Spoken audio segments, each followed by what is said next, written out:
మన అధినేత్రి కల్వకుంట్ల కవితక్క గారికి ఇక్కడ ఉన్న మహిళా మనులందరికీ మహిళా దినోత్సవ శుభాకాంక్షలు.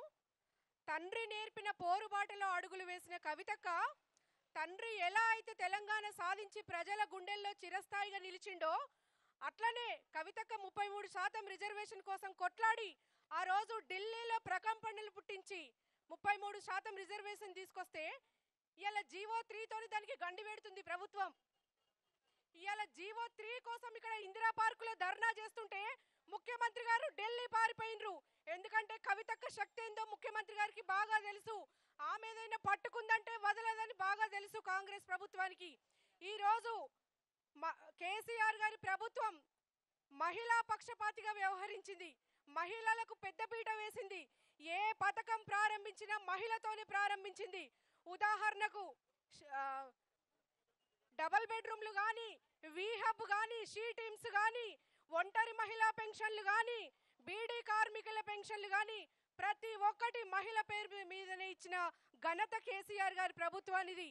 ఇవాళ రేవంత్ రెడ్డి ప్రభుత్వం వచ్చి వాటన్నింటికి మంగళం పాడిండు. ఈరోజు ఎక్కడ చూసినా దుర్భర పరిస్థితులు నెలకొన్నాయి, కరువు కాటకాలు వచ్చేసినాయి. 3 నెలల్లో ఈయన సాధించింది ఏంటంటే 3 నెలల్లో ముప్పు తిప్పలు పెట్టి 3 చెరువుల నీళ్లు తాగిస్తున్నాడు ప్రజలకి. ఈరోజు ప్రాజెక్టులు ఎండిపోతున్నాయి, చెరువులు ఎండిపోతున్నాయి. 3 ఎకరాలు పొలం వేస్తే అందులో 2 ఎకరాలు ఎండిపోతున్నాయట. ట్యాంకర్లతోని పొలాలు తడుపుకుంటున్న పరిస్థితి తీసుకొచ్చిండు. కేసీఆర్ గారు ఉన్నప్పుడు చివరి ఆయకట్టు వరకు నీళ్లు ఇచ్చిండు.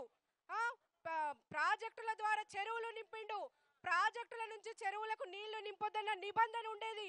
కానీ కేసీఆర్ గారు రైతు పక్షపాతి కాబట్టి ప్రాజెక్టుల నుంచి 6200 చెరువులను నింపి నీళ్ళిచ్చి చివరి ఆయకట్టు వరకు ప్రజలు సుభిక్షంగా నీళ్ళిచ్చి తెలంగాణను సస్యశ్యామలం చేస్తే ఇలా రేవంత్ రెడ్డి ప్రభుత్వము వ్యవసాయానికి విరోధిగా పనిచేస్తున్నాడు. ఇవాళ నేను పాలమూరు బిడ్డను నేను నల్లమల నుంచి వచ్చినా అని చెప్పుకుంటున్నాడు. అంటే నువ్వు నక్సలైట్వా? కాదు, నువ్వు నక్సలైటివి కాదు, నువ్వు ఒక స్మగ్లర్వి, నువ్వు ఒక దొంగవి, నువ్వు ఓటుకు నోటు దొంగవి. నువ్వు పాలమూరుకు నీ కాంట్రిబ్యూషన్ ఏంది? పాలమూరు నుంచి వచ్చినా అంటున్నావు. పాలమూరు వెనుకబడ్డది, అట్టడుగు స్థాయికి కాంగ్రెస్ ప్రభుత్వ హయాంలో పడితే కేసీఆర్ గారు 11 లక్షల ఎకరాలకు పాలమూరుకు సాగునీరు.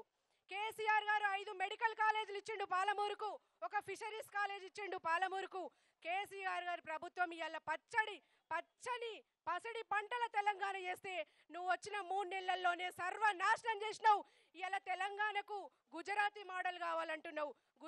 గోల్మాల్ గుజరాతీ మోడల్ ఎవరికి కావాలి? ఈడ గోల్డెన్ తెలంగాణ మోడల్ ఉండంగా గోల్మాల్ గుజరాతీ మోడల్ ఎవరికి కావాలి? ఇవాళ ఘనమైన గంగా జమున తహజీబ్ లాంటి మోడల్ తెలంగాణలో ఉంటే కులం కుప్పట్లు పెట్టి ఆడ ఏదో అల్లర్లు, ఆడ బాబ్రీ అల్లర్లు, అల్లర్లు, కులం కుంపట్లు, మతం మంటలు, ప్రాంతం పంచాయతీలు పెట్టే ఆ గుజరాతీ మోడల్లు మాకు ఎందుకండి? ఈడ రాష్ట్రం సుభిక్షంగా ఉండే మొన్నటిదాకా నువ్వు వచ్చినాక ఈడ ఈ కరువు కాటకాలు, దుర్భర పరిస్థితులు, ఇవాళ సబ్బండ వర్గాలు ఇవాళ నాశనం చేస్తున్నావు నువ్వు. ఇవాళ కేసీఆర్ ఎంతసేపు గత ప్రభుత్వాలను విమర్శించుకుంటా 3 నెలలు పబ్బం గడిపినవు. ఈ 3 నెలల్లో ఏం సాధించినావు నువ్వు? ఢిల్లీకి చక్కర్లు కొట్టినవు తప్పితే ఢిల్లీకి మూటలు మోసినవు, సంచులు మోసినవు. అధిష్టానాన్ని మెప్పించుకోవడానికి నీ సొంత ప్రయోజనాల కోసం ఢిల్లీకి తిరుగుతున్నావు కానీ రాష్ట్ర ప్రయోజనాలను పట్టించుకుంటలేవు, ప్రజలను పట్టించుకుంటలేవు, విద్యార్థులను పట్టించుకుంటలేవు. గురుకులాల్లో విద్యార్థులు ఆత్మహత్య చేసుకుంటున్నారు. ఆ గురుకులాల్లో కనీసం వాచ్మెన్ లేడు, ఆడ ఒక ఏది వాళ్ళకి సంబంధించిన సెక్యూరిటీ లేదు. ఇలా పిల్లలు పిట్టల్లాగా రాలిపోతున్నారు. ఒక విద్యాశాఖ మంత్రి లేదు, ఒక హోమ్ మినిస్టర్ లేడు. తెలంగాణ రాష్ట్రంలో ఏం జరుగుతుందో ప్రజలు అయోమయ పరిస్థితిలో పడ్డాడు. ఆడ మోడీ ముందు మోకరిల్లి తెలంగాణ ప్రజల ఆత్మాభిమానాన్ని గుజరాతీ కాళ్ళ కింద పెట్టిండు. ఇలా మోడీ వస్తే మోడీ పక్క సీట్ ఇవ్వగానే ఇలా తెలంగాణ మన గుజరాత్ మోడల్కి జై కొట్టినవు. ఇలా మోడీ వచ్చి కాళేశ్వరంలో అవినీతి జరిగింది, కేంద్ర జలశక్తి శాఖ కాళేశ్వరంలో అవినీతి జరగాలని పార్లమెంటులో కితాబిచ్చింది. కానీ మోడీ వచ్చి ఈడ అవినీతి జరిగిందంటాడు. మోడీ సొంత రాష్ట్రం గుజరాత్లో బార్బీ బ్రిడ్జి కూలి 140 మంది చచ్చిపోయినరు. మరి దీని మీద ఎవరు, ఏ కాంగ్రెస్ నాయకుడు కానీ ఏ బీజేపీ నాయకుడు కానీ మాట్లాడాడు? మోడీ సొంత రాష్ట్రంలో ఈ ఘటన జరిగితే ఇక్కడ వార్తే లేదు అసలు. కాబట్టి పార్లమెంటు ఎన్నికల్లో జనాలు చాలా అవేర్నెస్ ఉన్నారు. మన బలం, మన గలం, మన దళం బీఆర్ఎస్ పార్టీ అని గ్రహించిండ్రు. పార్లమెంటులో మన హక్కుల కోసం పోరాడే పార్టీ ఏదైనా ఉందంటే అది బీఆర్ఎస్ పార్టీ అని గ్రహించిండ్రు. కాంగ్రెస్ చరిత్రలో ఏ ముఖ్యమంత్రిని కూడా 5 ఏళ్లు కొనసాగించిన చరిత్ర లేదు. వాళ్ళల్లో వాళ్ళకే కుమ్ములాటలు, అంతర్గత కుమ్ములాటలు స్టార్ట్ అయినాయి. ఆయన మాట్లాడే పదజాలం దానికి నిదర్శనం. ఆయన ఫ్రస్ట్రేషన్ చూస్తే మనకు అర్థమైపోతుంది. మానవ బాంబు అవుతాడట. మానవ బాంబై ఎవరిని పేలుస్తారండి? ప్రతిపక్షాలను పేలుస్తాడా, లేదంటే ప్రజలను పేలుస్తాడా? ఏం మాట్లాడుతున్నాడు? యువతకు ఏం సందేశం ఇస్తున్నాడు? ప్రజలకు ఏం సందేశం ఇస్తున్నాడు? పేగులు తెంపి మెడలో వేసుకుంటాడంట. ఒక ముఖ్యమంత్రి మాట్లాడే పదజాలమేనా అండి అది? దానివల్ల విద్యార్థులు కానీ ప్రజలు కానీ ఏం నేర్చుకుంటారండి? నువ్వు నీ ఫ్రస్ట్రేషన్, నీ అంతర్గత కుమ్ములాటలు నీ ఇంట్లో చూసుకో. ప్రజాపాలన గాలికి వదిలేసినావు. ప్రజాపాలన దరఖాస్తులు రోడ్డు మీద పడ్డాయి. ఈరోజు 2 లక్షల ఉద్యోగాలు అన్నావు, ఏమైనాయి? ఈరోజు నువ్వు ఉచిత బస్ అన్నావు, వనరులు పెంచలేదు. జనాలు జుట్లు పట్టుకుంటుంటే నువ్వు పండగ చేసుకుంటున్నావు. నువ్వు టీవీల్లో చూసి ఆనందిస్తున్నావు. ఈ పైశాచిక ఆనందానికి పులి స్టాప్ పెట్టాలి. నువ్వేం చేస్తావో చెప్పు తెలంగాణ ప్రజలకు. నువ్వు 3 నెలల్లో సాధించిన ప్రగతి ఏందో చెప్పు. మేము నోటిఫికేషన్లు ఇచ్చి, మేము ఉద్యోగాలు ఇచ్చి, మేము పరీక్షలు పెడితే ఇలా నువ్వు నియామక పత్రాలు ఇస్తావా? గురుకులాల్లో 626 పోస్టులు కేసీఆర్ గారు ఇస్తే ఇలా నువ్వు వచ్చి నువ్వు చేసినట్టుగా నువ్వు నియామక పత్రాలు ఇస్తున్నావు అంటే ఎంత సిగ్గుచేటు. నియామక పత్రాల్లో అందుకున్న జనాలకు తెలియదా? అభ్యర్థులకు తెలియదా ఈ పరీక్ష ఎవరు పెట్టిండ్రు అనేది? వాళ్ళకి తెలియదా? నువ్వు ఇట్లా చేసి ఎవరిని బదనాం చేయాలనుకుంటున్నావు కానీ అది నీ కాంగ్రెస్ పార్టీకే చేయటం నీకు తెలియట్లేదు. ఇది నీ కింద కుంపటి నువ్వే పెట్టుకుంటున్నావు, ఎవరో కాదు.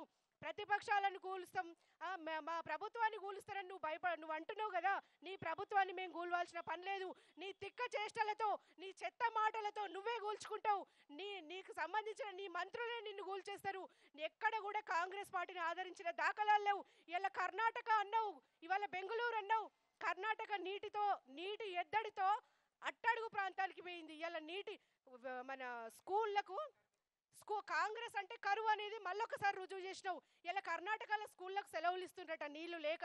టిష్యూ పేపర్లు వాడండి, ప్లాస్టిక్ పేపర్లు వాడండి, నీళ్లు లేక అట్లా పిలిపిస్తున్నారంట. ఈరోజు విద్యార్థులకు కానీ ప్రతి ఒక్క అంటే బెంగళూరు లాంటి మహానగరంలోనే నీటి ఎద్దడి సృష్టించింది కాంగ్రెస్ ప్రభుత్వం. అంటే తెలంగాణలో ఇంకా ఏం జరుగుతుందో తెలియదు. ఇంకా ఎండాకాలమే మేడిగడ్డని ఇంకా రిపేర్ చేస్తలేరు. ఇవాళ ఏదో సాకుతో 2 పిల్లర్లు కుంగినంత మాత్రాన కేసీఆర్ గారిని బదనాం చేయాలని చూస్తున్నాడు కానీ మేడిగడ్డ బ్యారేజ్లో నీళ్లు లేకుండా ఇవాళ తెలంగాణను ఎండబెట్టడానికి తలుపుకున్నాడు. తెలంగాణ ప్రజలు గమనించారు. ఇలా పార్లమెంటు ఎన్నికల్లో బుద్ధి చెప్తారు. అసెంబ్లీ ఎన్నికల్లో మేము తడబడ్డము కానీ పార్లమెంటు ఎన్నికల్లో మాత్రం కేసీఆర్ దిక్కుంటాం. పార్లమెంట్లో కొట్లాడే దళం బలం మన బీఆర్ఎస్ పార్టీదే అని ప్రజలు గ్రహించారు. ఇకనైనా రేవంత్ రెడ్డికి బుద్ధి చెప్పడానికి రాష్ట్ర ప్రజలంతా కూడా కేసీఆర్ దిక్కున్నారు. రాష్ట్ర తెలంగాణ ఆడబిడ్డలంతా కూడా కవితక్క దిక్కున్నారు. ఇవాళ కవితక్కను ఒక ఇన్స్పిరేషన్ గా తీసుకుంటున్నారు ప్రతి ఒక్క ఆడపిల్ల. మేమందరం కూడా ఈరోజు బయటకు వచ్చినామంటే కేవలం ఆమెనే కారణం. ఈరోజు పార్టీలకు అతీతంగా, ఆ రోజు ఢిల్లీలో ధర్నా చేస్తే పార్టీలకు అతీతంగా వచ్చి మద్దతు తెలిపినరు. ఇప్పుడు కూడా పార్టీలకు అతీతంగా ఫోన్లు చేస్తున్నారు మేము కూడా వస్తామని. కానీ చూడండి రేవంత్ రెడ్డి గారు, మీరు ఏదో ప్రజాపాలన అని చెప్పేసి ప్రజా వ్యతిరేక పాలన చేస్తున్నారు. ఇకనైనా బుద్ధి తెచ్చుకొని మారాలని నేను ఈ సభాముఖంగా తెలియజేస్తున్నా. ఈ అవకాశం ఇచ్చిన కవితకు ధన్యవాదాలు తెలుపుకుంటున్నా. దయచేసి అందరికీ అవకాశం ఇవ్వాలని అక్క